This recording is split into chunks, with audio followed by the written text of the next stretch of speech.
Wife's friends spent months coming to our house telling her she deserved better than me, and when they finally said I wasn't in her league right to my face, she just sat there and didn't defend me, so I walked out and left her. I never thought my marriage would end the way it did, but now while writing this I can see all the signs that led to that final moment when I packed my bags and walked out the door. My name is David and I was married to Sarah for 8 years before everything fell apart, and the worst part is that it all happened right in front of her friends who she cared more about impressing than protecting her own husband.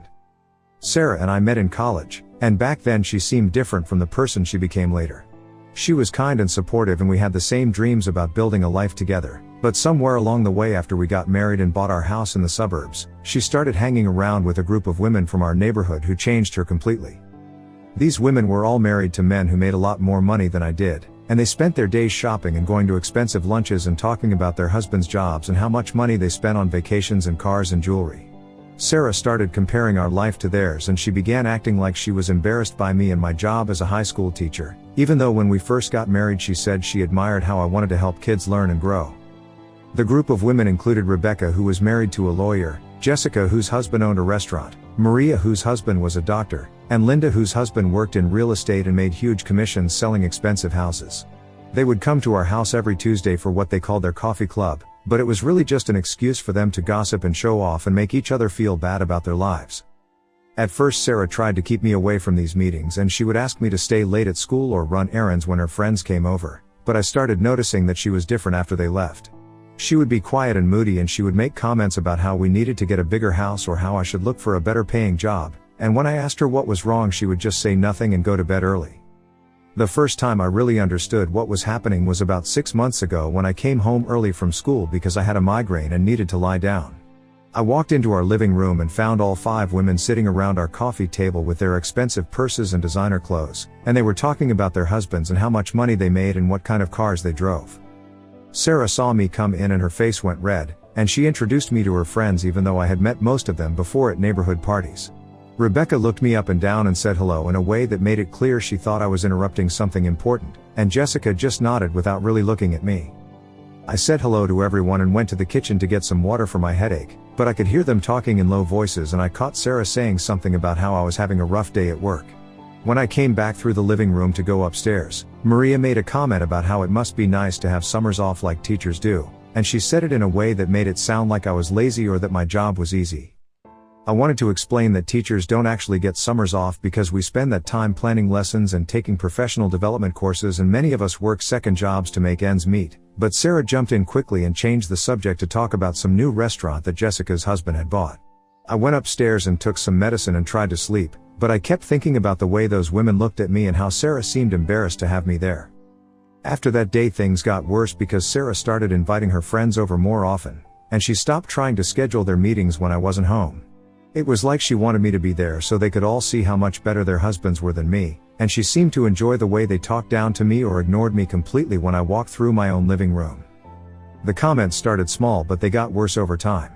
Rebecca would make jokes about how teachers probably don't understand business or money, and Jessica would talk about how her husband bought her expensive jewelry and then look at Sarah's wedding ring, which was modest because that's all we could afford when I proposed. Maria would mention how her husband worked long hours to provide for their family, like she was suggesting that I didn't work hard enough, and Linda would talk about the expensive vacations they took and how important it was to experience the finer things in life. Sarah never defended me during these conversations, and sometimes she would even join in with comments about how we needed to be more ambitious or how she wished we could afford to do more things. She started talking about how her friends' husbands were so successful and driven, and she would sigh when she looked around our house, which was perfectly nice but not as big or fancy as theirs. The worst part was that these women would make these comments right in front of me, like I wasn't even there or like my feelings didn't matter. They would talk about their husbands' promotions and bonuses while looking at me like I was some kind of failure, and Sarah would nod along like she agreed with everything they said.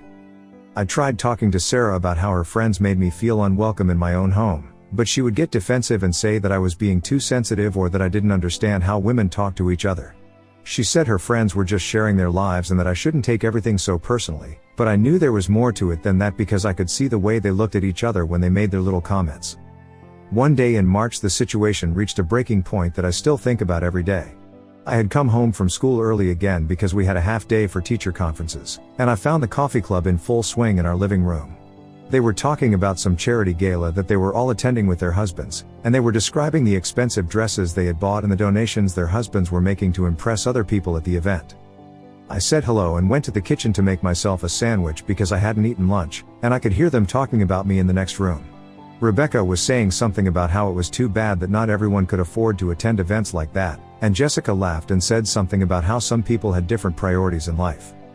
When I came back through the living room with my sandwich, Maria looked at me and said that it must be nice to have such a simple life without all the stress and responsibility that comes with a high-powered career. She said it with a smile, but her voice had an edge to it, and Linda nodded and said that some people were just meant for different kinds of work. I felt my face get hot and I wanted to say something back, but before I could speak, Sarah laughed and said that she sometimes wondered what it would be like to be married to someone more ambitious. She said it like she was joking, but everyone in the room could tell she was serious, and her friends all looked at each other with knowing smiles. Rebecca then said that Sarah was such a smart and beautiful woman and that she could probably have married anyone she wanted, and she asked Sarah if she ever thought about what her life would be like if she had made different choices. The room went quiet and everyone looked at Sarah waiting for her answer, and I stood there holding my sandwich feeling like I wanted to disappear. Sarah looked at me for a long moment and then she looked back at her friends and said that she tried not to think about things like that because it wasn't fair to compare, but then she said that sometimes she did wonder what it would be like to be with someone who could provide more opportunities and experiences. She said that she loved me but that sometimes she felt like we were limited in what we could do together, and her friends all nodded like they understood exactly what she meant. Jessica then said that it was important for women to have partners who could match their level of ambition and sophistication, and she said that some people were just naturally more driven than others. Maria added that it was hard to grow as a person when you were with someone who was content with mediocrity, and Linda said that life was too short to settle for less than what you really wanted. I stood there listening to my wife and her friends talk about me like I was some kind of charity case or burden, and I felt something break inside me that I don't think ever got fixed. Sarah looked at me again and I could see in her eyes that she meant everything she was saying, and that she had probably been thinking these thoughts for a long time without telling me. I set my sandwich down on the coffee table and I said that I needed to go run some errands, and I left the house without saying goodbye to anyone. I drove around for 2 hours thinking about everything that had happened and trying to figure out when my wife had stopped respecting me and started seeing me as something she was embarrassed by. When I got home that evening, Sarah's friends were gone and she was in the kitchen making dinner like nothing had happened. I asked her if we could talk and she said sure, and I told her that I had heard what she said about wondering what her life would be like with someone else and how she felt limited by being married to me. Sarah got defensive right away and said that I was taking everything out of context and that she was just making conversation with her friends. She said that women talk about hypothetical situations all the time and that it didn't mean anything, but I could tell by the way she avoided looking at me that she knew she had crossed a line. I told her that it wasn't just about what she said that day but about how she had been treating me for months in front of her friends, and how she never defended me when they made their little comments about my job or our lifestyle. I said that I felt like she was ashamed of me and that she would rather be married to someone like Rebecca's husband or Jessica's husband who could buy her expensive things and take her to fancy events. Sarah started crying and said that wasn't true, but then she said that she did sometimes feel frustrated that we couldn't do all the things her friends could do with their husbands. She said that she felt left out when they talked about their vacations and shopping trips and fancy dinners, and that she wished we had more money so we could experience those things too. I told her that I understood that she wanted nice things and experiences, but that the way she was handling her feelings was destroying our marriage. I said that her friends were using her insecurities to make themselves feel better about their own lives, and that she was letting them turn her against me instead of talking to me directly about what she wanted.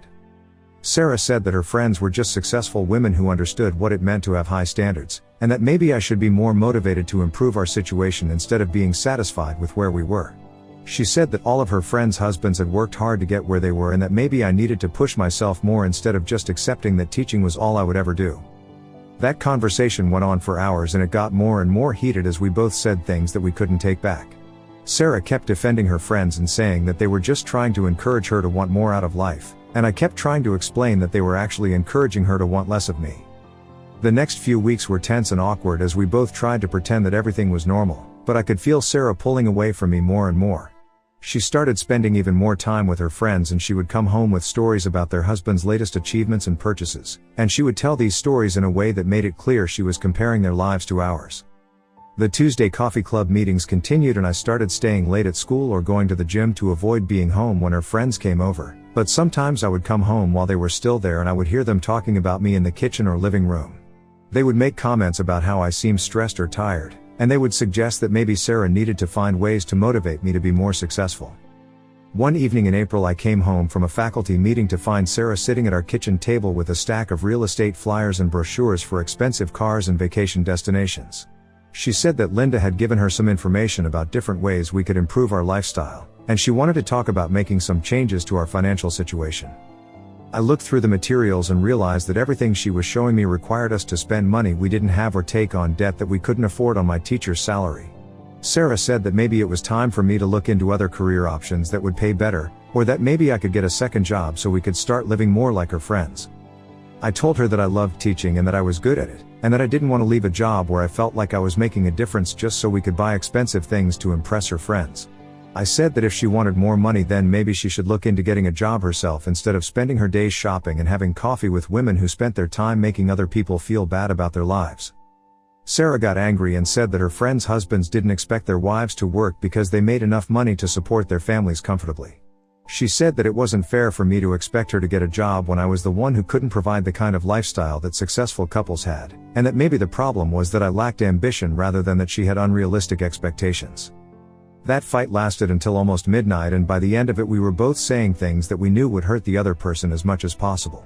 Sarah said that she was tired of feeling embarrassed when her friends talked about their lives because she had nothing comparable to share, and I said that I was tired of feeling like a disappointment in my own home because I couldn't compete with men who had completely different careers and priorities.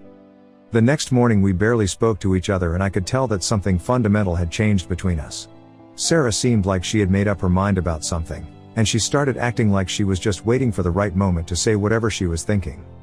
That moment came the following Tuesday when I came home early from school because one of my students had been in a car accident and I was too upset to finish teaching my afternoon classes. I walked into our house and found the coffee club in session as usual, but this time they stopped talking when they saw me come in, and I could tell they had been discussing something serious. I said hello and started to go upstairs, but Rebecca called out and asked me to come back because they wanted to talk to me about something. I knew from the tone of her voice that whatever they wanted to say wasn't going to be good, but I came back to the living room and stood near the doorway. Rebecca looked at the other women and then she looked at me and said that they had all been talking about Sarah's situation and that they were concerned about her happiness. She said that Sarah was such a wonderful woman who deserved to have a partner who could match her intelligence and potential, and that they felt like she was being held back from reaching her full potential. Jessica jumped in and said that they had all noticed how unhappy Sarah seemed lately, and that it was obvious she was struggling with feeling unfulfilled in her marriage. She said that Sarah was too loyal and kind to say anything directly, but that it was clear to everyone who knew her that she needed more from a relationship than what she was currently getting. Maria then said that they had been encouraging Sarah to think seriously about what she wanted out of life, and that maybe it was time for her to consider whether she was with the right person for her future goals and dreams. She said that sometimes people grew in different directions and that it wasn't anyone's fault, but that it was important to be honest about when a relationship wasn't working anymore. Linda nodded and said that Sarah was still young and beautiful and intelligent, and that she shouldn't waste her best years with someone who couldn't give her the kind of life she deserved. She said that Sarah's friends all wanted what was best for her, and that sometimes that meant making difficult decisions about relationships that weren't serving both people involved. I looked at Sarah during this whole speech and she was sitting on our couch looking down at her hands, and she didn't say anything to defend me or tell her friends that they were out of line for talking to me like this in my own home. I waited for her to speak up and tell them to stop, but she just sat there silently while her friends told me that I wasn't good enough for my own wife. Finally, I asked Sarah if this was how she felt too, and if she agreed with what her friends were saying about our marriage. She looked up at me and she said that she didn't know how to answer that question, but that she had been thinking a lot about whether we wanted the same things out of life. Rebecca then said that Sarah had been confiding in them about how trapped she felt in a marriage where she couldn't grow or experience the things she wanted to experience. She said that Sarah was too nice to hurt my feelings by saying it directly, but that she had told them she sometimes felt like she had settled for less than what she really wanted when she married me. I felt like I had been punched, and I looked at Sarah and asked her if she had really said those things to her friends. Sarah started crying and she said that she had been confused and frustrated and that she had said some things she probably shouldn't have said, but that her feelings were complicated and she didn't know how to sort them out. Jessica then said that Sarah deserved to be with someone who was in her league intellectually, and that it wasn't fair to either of us to stay in a marriage where one person felt like they were settling. She said that Sarah was an educated woman with so much potential, and that she needed a partner who could challenge her and provide opportunities for growth rather than someone who was content with a simple life. That phrase "in her league" hit me like a slap across the face, and I realized that this was what all of those months of comments and conversations had been building up to. Sarah's friends had convinced her that she was too good for me, and that I was holding her back from some better life that she deserved to have with a more successful man. I asked Sarah directly if she thought I was below her league, and if that was really how she saw our marriage. The room went completely quiet and everyone was looking at Sarah waiting for her answer, and I could see her struggling with what to say. Finally, Sarah looked at me and said that she didn't think of it in terms of leagues, but that she did sometimes feel like we were at different places in our lives and that maybe we wanted different things for our future. She said that her friends had helped her realize that it was okay to want more out of life, and that maybe we had both changed since we got married in ways that made us less compatible.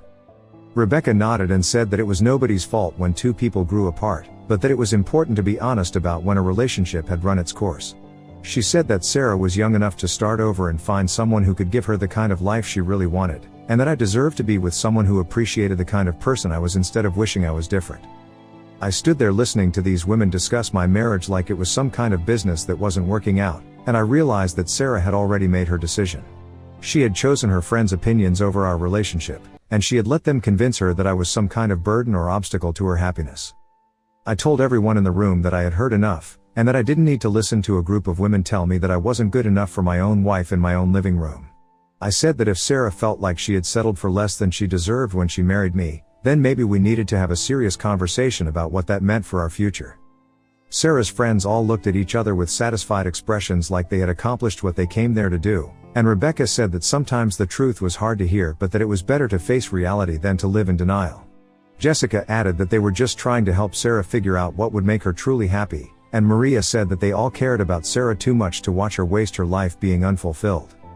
I looked at Sarah one more time and asked her if she wanted me to leave so she could continue discussing our marriage with her friends, or if she wanted her friends to leave so we could talk privately about what was happening between us. Sarah looked back and forth between me and her friends, and then she said that maybe it would be better if I gave her some time to think about everything. That was the moment I knew our marriage was over, because she had chosen to ask me to leave instead of asking her friends to mind their own business. I went upstairs and packed a bag with enough clothes for a few days, and I could hear the women downstairs talking in low voices about what had just happened. When I came back downstairs with my bag, Sarah was standing in the hallway looking confused and upset. I told her that I was going to stay at my brother's house for a while so she could have all the time she needed to think about what she wanted, and that when she was ready to talk we could figure out what came next. Sarah started to say something but I held up my hand and told her that I didn't want to hear any more about how I wasn't good enough or how she felt trapped in our marriage. I said that if she really believed what her friends had been telling her, then we both deserved better than trying to make a relationship work when one person thought the other person was beneath them. I walked past the living room where her friends were still sitting and I could see them watching everything that was happening with interest, like they were enjoying the drama they had created. Rebecca called out and said that she hoped I understood they were just trying to help, and I stopped and turned around and told her that destroying someone's marriage wasn't helping anyone. I told all of them that they had spent months coming into my home and making me feel unwelcome and inadequate, and that they had turned my wife against me by convincing her that she deserved better than what we had built together. I said that they were the kind of people who couldn't be happy unless they were making other people feel bad about their lives, and that I felt sorry for their husbands who had to live with women who were never satisfied with what they had. Linda started to say something back but I was already walking toward the door, and I told them that they had gotten what they wanted and that they could all pat themselves on the back by breaking up a marriage. I said that I hoped Sarah's new life with someone more worthy of her would make them all feel better about their own problems. I left the house and drove to my brother Tom's apartment, and I spent the next 3 days trying to process what had happened and figure out what I wanted to do next. Tom was angry when I told him the whole story, and he said that Sarah's friends sounded like toxic people who enjoyed creating drama in other people's lives. Tom said that he had never liked the way Sarah changed after she started hanging around with those women, and that he had noticed at family gatherings how she seemed embarrassed by our modest lifestyle compared to her friends' situations. He said that a good wife would have defended her husband instead of letting her friends attack him, and that Sarah had shown her true character by choosing their opinions over our marriage. I called Sarah several times during those 3 days but she didn't answer her phone, and when I finally reached her she said that she needed more time to think and that she wasn't ready to talk yet. I asked her if her friends were still coming over and giving her advice about our marriage, and she got defensive and said that she needed to talk to people who cared about her happiness. That conversation made it clear to me that Sarah wasn't planning to fight for our marriage or tell her friends to stay out of our business, and that she was going to let them continue influencing her decisions about our future. I realized that even if we worked things out temporarily, This same situation would keep happening as long as she valued her friends' opinions more than our relationship. I spent the next week thinking about all the good times Sarah and I had shared during our 8 years together, and trying to figure out if there was any way to save our marriage. I thought about the woman I had fallen in love with in college who had supported my dreams of becoming a teacher, and I wondered when she had started seeing my career as something to be ashamed of instead of something to be proud of. But every time I considered trying to work things out, I remembered the way Sarah had sat silently while her friends told me I wasn't good enough for her, and the way she had asked me to leave instead of asking them to leave. I realized that the woman I had married was gone, and that the person she had become with her friends' influence wasn't someone I could build a life with. I made an appointment with a divorce lawyer who had been recommended by a colleague at school, and I spent 2 hours telling him everything that had happened over the past several months. The lawyer said that what I was describing sounded like emotional abuse, and that Sarah's friends had essentially conducted a campaign to undermine my marriage and my self-esteem. He explained that while we didn't have children or significant assets to divide, I would still need to go through the legal process of filing for divorce and serving Sarah with papers. He said that based on what I had told him, it sounded like Sarah might not contest the divorce since she had already expressed that she felt unfulfilled in our marriage. I signed the papers that afternoon and the lawyer said he would have them served to Sarah within the next few days. When Sarah received the divorce papers, she called me immediately and she was crying and asking why I hadn't tried to work things out before taking such a drastic step. I told her that she had made it clear where she stood when she chose to discuss our marriage problems with her friends instead of with me, and when she had agreed with them that I wasn't good enough for her. Sarah said that she had never meant for things to go so far and that she had just been confused about what she wanted, but I told her that the damage was already done. I said that I couldn't be married to someone who saw me as a settling for less than she deserved, and that I couldn't live in a house where I was constantly made to feel inadequate by her friends. She asked if we could go to counseling or try to work things out, but I told her that the problems in our marriage weren't the kind that counseling could fix. I said that the issue wasn't communication or misunderstandings, but that she had fundamentally lost respect for me and had allowed other people to convince her that our life together wasn't good enough. Sarah then said that her friends had been trying to help her figure out why she was feeling unhappy, and that maybe they had given her bad advice, but that didn't mean our marriage had to end. I told her that good friends would have encouraged her to talk to her husband about her feelings instead of encouraging her to think about what her life would be like with someone else. I explained that her friends had spent months making me feel unwelcome in my own home and undermining our relationship, and that she had participated in that process instead of stopping it. I said that a marriage couldn't survive when one person allowed outsiders to attack and belittle their spouse, and that I deserved better than what our relationship had become. The divorce process took about 8 months to complete because we had to divide our shared assets and figure out what to do with our house. Sarah ended up buying out my half of the house with money her parents lent her, and I used my portion of the equity to put a down payment on a small condo closer to the school where I taught. During those 8 months I had very little contact with Sarah except through our lawyers, but I heard from mutual friends that she was still spending time with her coffee club friends and that they were helping her through the divorce process. Some of these friends told me that Sarah seemed relieved that the marriage was ending, which confirmed that I had made the right decision. I also heard that Rebecca had made comments about how Sarah was better off without someone who couldn't appreciate her worth, and that Jessica had said Sarah would have no trouble finding someone more suitable once she was ready to date again. These comments didn't surprise me because I knew that Sarah's friends were probably congratulating themselves on successfully breaking up our marriage. I moved into my new condo and started rebuilding my life as a single person, and I was surprised by how much happier I felt once I was away from the constant negativity and judgment that had taken over my marriage. I realized that I had spent months walking on eggshells and trying to prove my worth to people who had already decided I wasn't good enough, and that it felt good to be in a space where I could just be myself. About 12 months after our divorce was final, I ran into Maria at the grocery store and she acted like we were old friends who hadn't seen each other in a while. She asked how I was doing and said that she hoped there were no hard feelings about everything that had happened, and she seemed genuinely surprised when I didn't respond with enthusiasm. I told Maria that I held her and her friends responsible for destroying my marriage, and that I thought they were manipulative people who enjoyed creating problems in other people's lives. She got defensive and said that they had only been trying to help Sarah figure out what would make her happy, and that it wasn't their fault if our marriage had problems. I said that our marriage had normal problems that couples work through together, but that her group had turned those problems into reasons why Sarah should leave me for someone better. I told her that they had spent months making me feel unwelcome in my own home and convincing my wife that she had settled for less than she deserved, and that their behavior had been cruel and destructive. Maria said that Sarah had been the one who came to them with complaints about our marriage, and that they had just listened and offered support like good friends should do. I told her that good friends would have encouraged Sarah to communicate with her husband and work on their problems together, not encouraged her to think about what her life would be like with someone else. That conversation ended with Maria walking away in a huff, and I felt good about finally telling one of those women exactly what I thought of their behavior. I knew that they probably all got together later and talked about what a bitter person I was, but I didn't care because I was done trying to win their approval or prove that I was good enough. About a year after our divorce, I heard through mutual friends that Sarah had started dating someone new, and that her friends were very excited about him because he was a successful businessman who could give her the kind of lifestyle they thought she deserved. I felt a little sad when I heard this news, but I also heard that Sarah's new boyfriend didn't particularly like her friends and that he thought they were too involved in her personal life, which made me smile because I knew that Sarah would eventually have to choose between keeping her friends happy and keeping her new relationship healthy. I hoped for her sake that she would make a better choice the second time around. In the end, Sarah's friends were right about one thing: we weren't in the same league. But they were wrong about which one of us was settling for less than we deserved.